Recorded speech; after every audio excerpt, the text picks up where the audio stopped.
Hello friends, in this video we will talk about lipoprotein metabolism. So let's start. We have the first important part, that is called the definition. So lipoproteins, as the name suggests, it is a molecular complex which is a combination of lipids and proteins.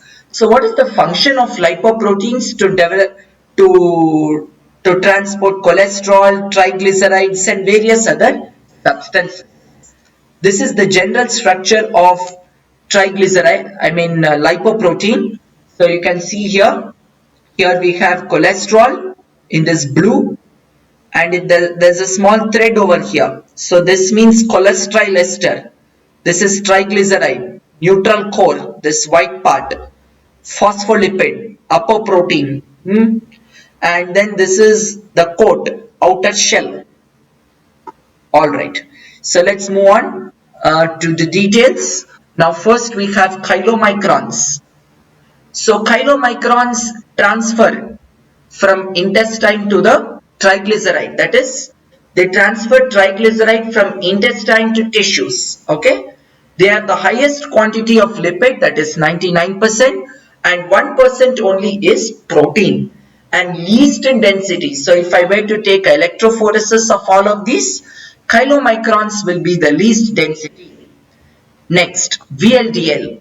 So VLDL in the liver, they are produced and they transport into the intestine the triglycerides. Okay, and LDL is derived from VLDL only, and they transport cholesterol from the liver to other tissues. HDL does the opposite. That is why it is called reverse cholesterol transport. So what do I mean by reverse cholesterol transport? That means from peripheral tissues to liver. Okay, so there are just 3 fractions of HDL which can be separated. This is the only one that can be separated by centrifuge. Then free fatty acid albumin. So there will be 20 to 30 molecules of free fatty acid bound to albumin and transported into the blood. And this cannot be separated. Please remember that point. Now let us see with apolipoproteins. So these are nothing but the components of lipoproteins only. Okay. And what are the functions it is doing is, we have the structural components of lipoproteins. Then they are important to recognize cell membrane surface receptors, and they activate enzymes in lipoprotein metabolism. Now let us see the characteristics of the lipoproteins. As we can see in the table, we have for chylomicrons VLDL, LDL, HDL. Why am I not taking free fatty acid albumin? Because we cannot separate it. That's only to go into the blood only, right? So here, let us see with the density, the diameter and the apoproteins. Please remember, mostly density, diameter and apoproteins, electrophoretic mobility, these are only more important. Percentages need not to write. Alright. So let us see. First, electrophoretic mobility. Chylomicrons is starting. VLDL is pre-beta. LDL is beta. HDL is alpha. And density very less for chylomicron. It is increasing in the order.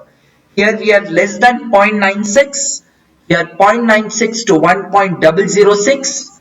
And here it is 1.006 to 1.063. And in HDL it is 1.063 to 1.21.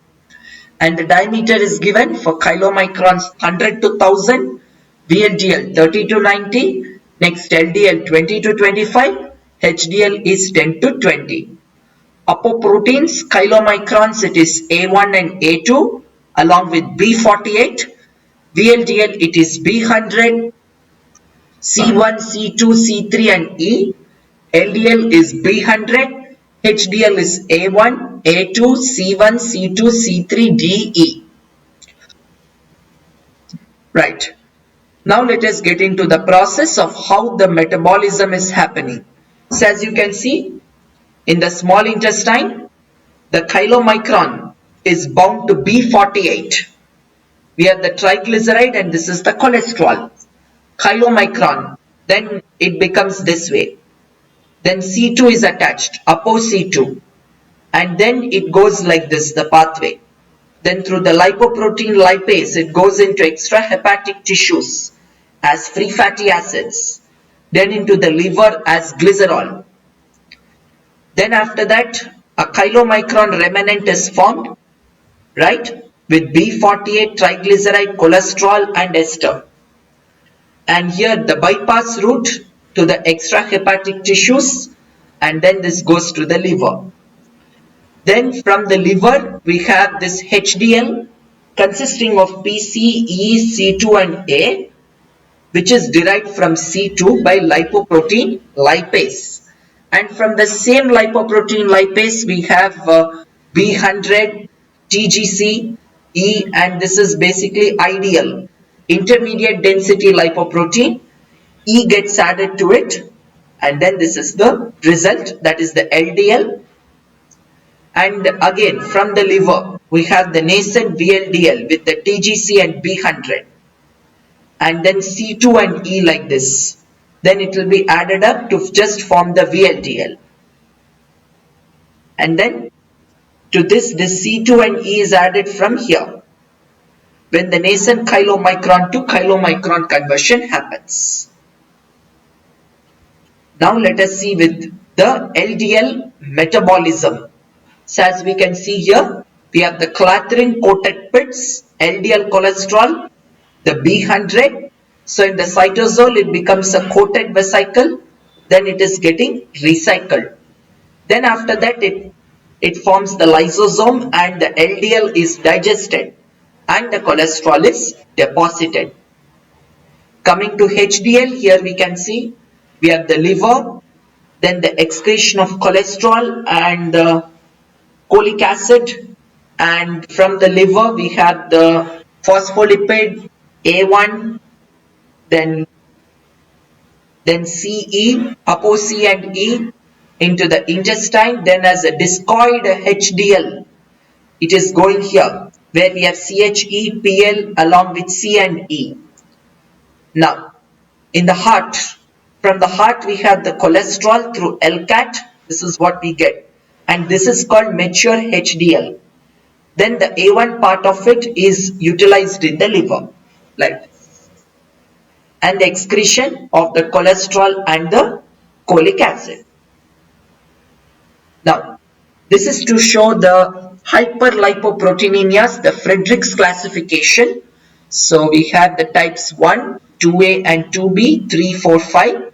Let us see. So type 1, here chylomicron is increased. In 2A it is LDL, along with VLDL will be 2B, IDL will be 3, and 4 and 5 will be VLDL, but extra chylomicron will come in 5. Okay, remember that.